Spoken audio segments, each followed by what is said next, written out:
3 adults, 1 household, and a full week of real dinners, all pulled off for somewhere between $40 and $60, and I am going to show you every single dollar of it right now. Welcome back. This is a real look at what one actual week of grocery shopping and cooking looks like in our home. No rigid budget rule, no strict number I am locked into every single week. But when I tally things up, we almost always land somewhere in that $40 to $60 range, and that feels sustainable for us. Every week shifts a little depending on the season, what is already stocked in the pantry, how busy things get, and what sounds good to eat. So if this week skews heavy on one ingredient or light on something else, that is just honest, real-life cooking. It changes. Let us jump in, and I will show you what this particular week looked like from the very first store trip all the way to the last dinner on the plate. This week I split my shopping across multiple stores, rather than doing one massive haul in a single place. When I sat down to review the weekly sales circulars and started mapping out my list, I came across something interesting while scanning for any digital or in-store savings opportunities. One of the grocery chains I rotate through had a promotion attached to it, basically a free sandwich just waiting to be claimed.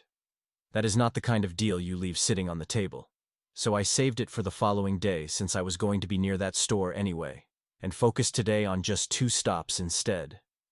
By the end of those 2 quick trips, I had already made some really solid moves for well under $30 total. The first stop put me at just under $20 spent. The second stop came in at under $6. So heading into day 2 of the week, my running total was sitting right around $25 to $26. That is a strong start. Now let me walk you through exactly what came home in those bags, because some of these finds are genuinely worth talking about. On the protein side of things, I spotted a couple of marked down bratwurst packages, each priced at $2.27. Since we always cook bratwurst the same way in this house, boiled first then finished in a pan, these went straight into the freezer the moment I got home. No reason to let them sit in the fridge when I knew I was not using both packages right away. Freezer space used smartly is one of the easiest ways to stretch a grocery budget without even trying. I also picked up a pork loin that was already on sale that week. The regular sale price was $1.99 per pound, which is already a reasonable deal. But here's the move that most people walk right past. Whenever something is already marked down to a sale price, I look specifically for the manager's special sticker on top of that. The markdown applies to the sale price, not the original price. So instead of $1.99 per pound, these were $1.19 per pound. The piece I grabbed was just over 2 pounds and came to $3.11. That is a serious amount of meat for that price, and I have got a few different directions I could take it. Maybe slice it into thick chops, maybe cook it whole. We will figure that out as the week goes along. Next up were sweet potatoes, and this one was actually a pleasant surprise at checkout. The sign on the shelf listed them at either 49 or 59 cents per pound. I could not quite remember which. But when I actually looked at the receipt afterward, they had rung up at only 25 cents per pound. So my nearly 5 pounds of sweet potatoes cost just $1.18. Had I realized the price before shopping, I genuinely would have loaded up the cart. I am going back before the sale ends to stock up, because sweet potatoes store well, and we go through them regularly. At that price, it makes all the sense in the world to grab as many as you reasonably can. Cabbage was also marked down that week at 49 cents per pound. The head I grabbed was just under 3 pounds and came to $1.38. A green bell pepper went in the cart for 69 cents. A bag of shredded cheese was $2. And then the single most expensive item of the entire trip was coffee creamer at $6.79. But that is not a weekly purchase. One container lasts us closer to 3 weeks, so on a per-week basis it barely registers. That wrapped up the first store. The second stop was the discount grocery store, and the total there was just under $6. 2 avocados at 5 cents each. 2 cans of corn at 50 cents each. And these are the kind of pantry staples worth grabbing a few of whenever the price is right, so I will be picking up a couple more on my next trip through.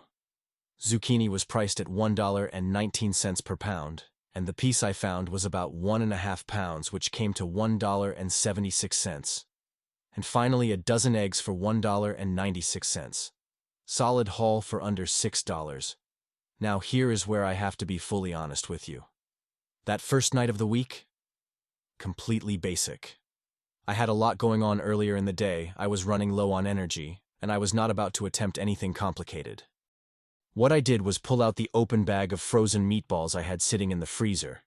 These had been in there a little while, and I wanted to use them before they started to turn. Warmed them in a pot of marinara sauce, boiled some pasta, and called it dinner.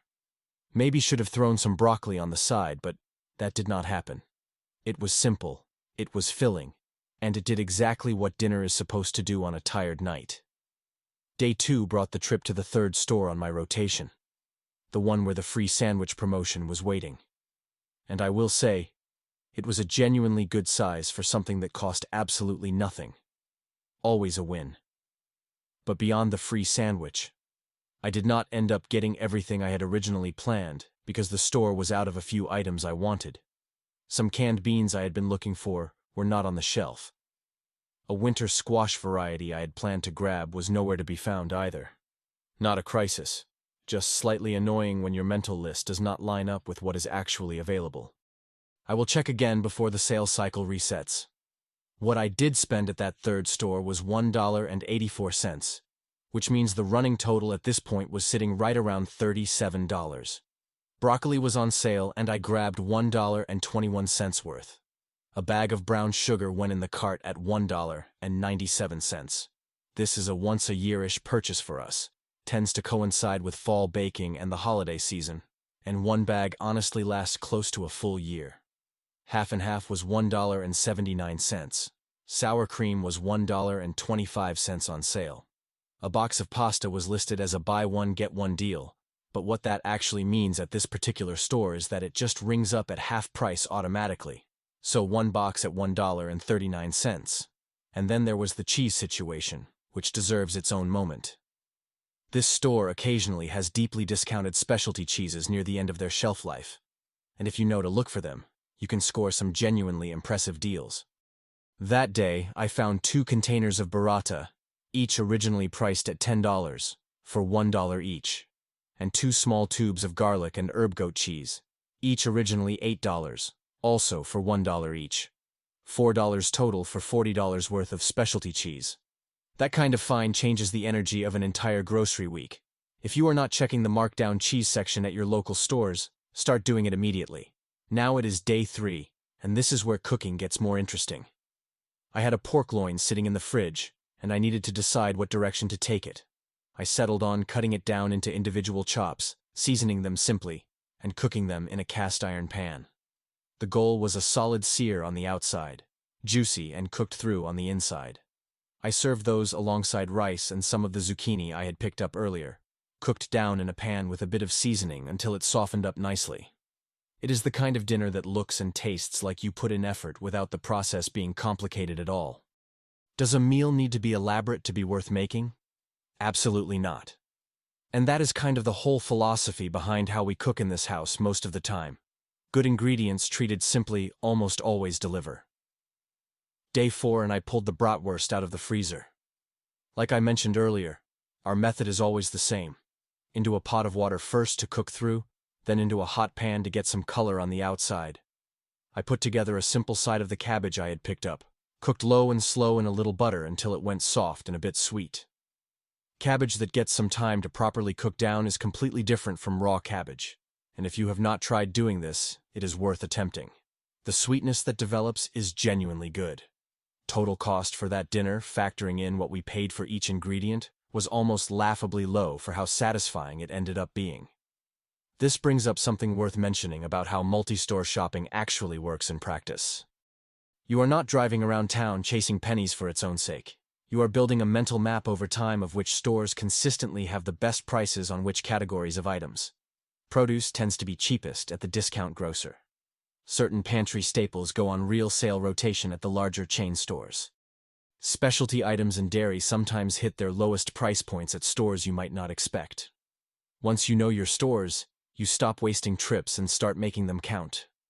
Day 5 brought something a little more involved. I had been thinking about using the burrata and decided to build a simple pasta dish around it. Cooked the pasta, made a quick tomato sauce base, and let a full container of burrata melt right into the hot pasta at the end. The cream from the burrata turns into the richest sauce with almost no effort required. A little fresh cracked pepper on top, done. When you have paid $1 for $10 cheese, a simple pasta dinner becomes something that actually feels special. And that is part of why finding those markdown items matters. Not just for budget reasons, but for the quality of the meals you get to eat. What do you do when your grocery haul is looking strong, but the week is about to get complicated? You cook something that handles itself, cleans up easy, and produces leftovers. That was the mindset heading into day 6. I put together a pot of lentil soup using pantry staples, lentils, canned tomatoes, onion, garlic, some warming spices, and let it go low and slow.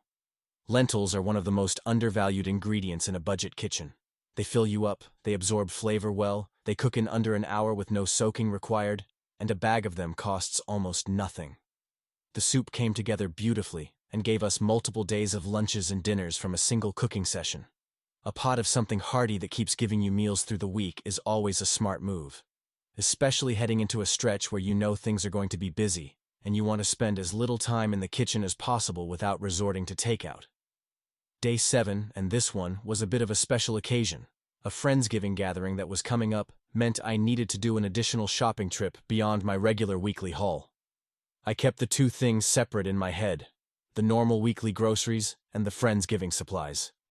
For the regular week, I grabbed a quick pickup that evening, marked down ground beef at $2.53 and a bag of green beans on closeout at $1.10. Those two items were going toward the final dinner of the week. That dinner was meatloaf with roasted green beans and mashed potatoes.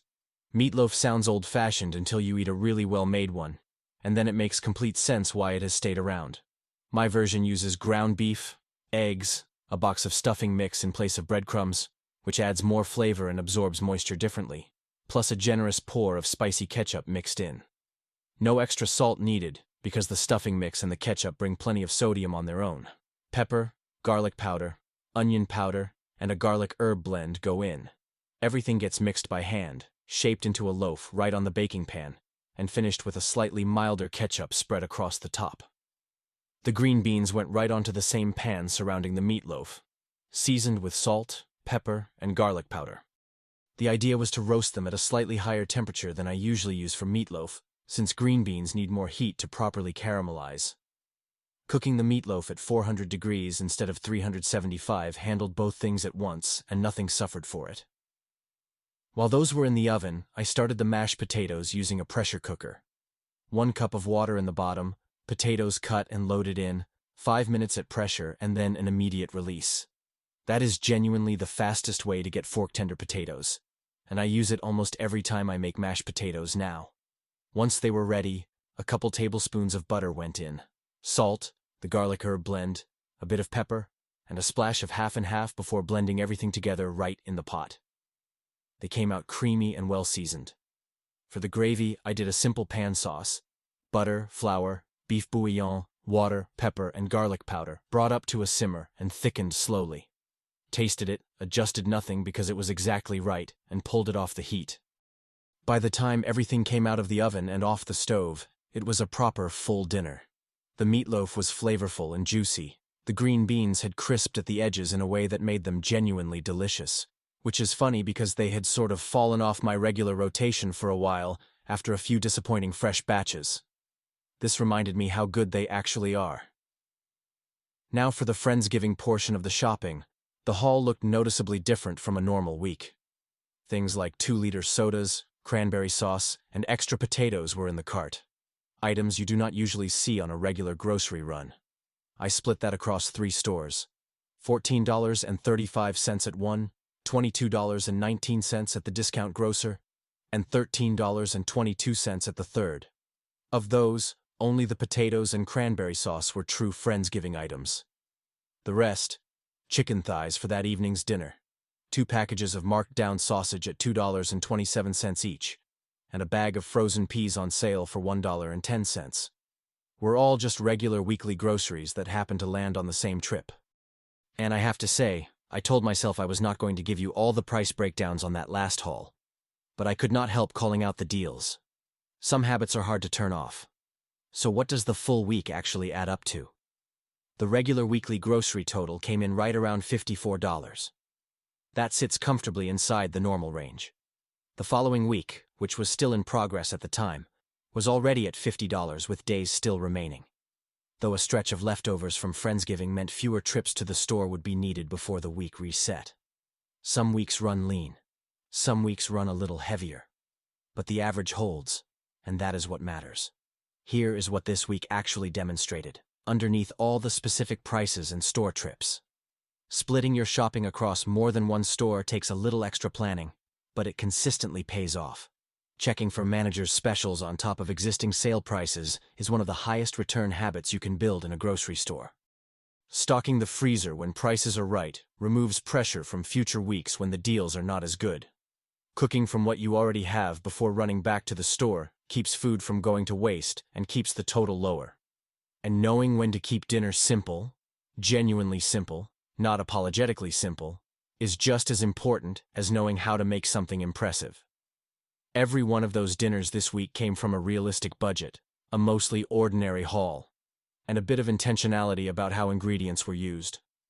No complicated techniques, no expensive specialty items at full price, just real food cooked in a real kitchen for a household that is paying attention to what things cost without being stressed about every single dollar. If you have been watching and thinking about your own grocery habits, hopefully something here clicked.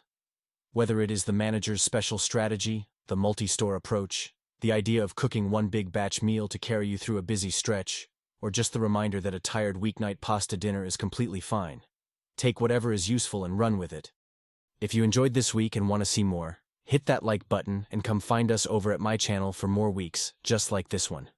We do this regularly, and every week looks a little different depending on the season, the deals, and what sounds good to eat. We would love to have you along for the next one. Thanks so much for spending part of your day here. We will see you in the next one.